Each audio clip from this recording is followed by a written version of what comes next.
Hey guys, good morning. Today's topic for discussion is the exhaust leak.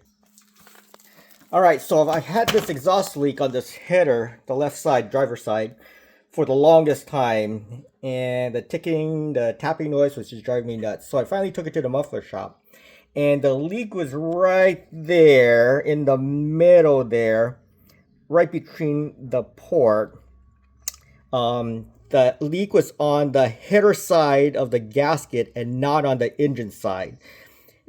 The carbon buildup was right there in the middle, in between the two ports there.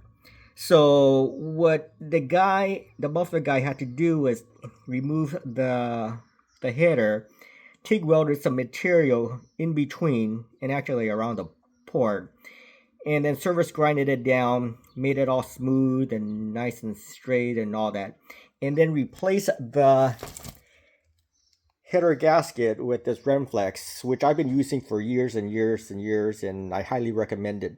It has a 50% crush characteristic. In other words, as you torque down the header bolts, it'll seal all the little nooks and crannies. I got the oval hose, and since I have the fast burn heads, which has the D ports and the tubes around, the oval hose were probably the best. So that's what I've been using for years, and it works. So no more tapping sound, and yeah, I would highly recommend that. I have 855,568 miles.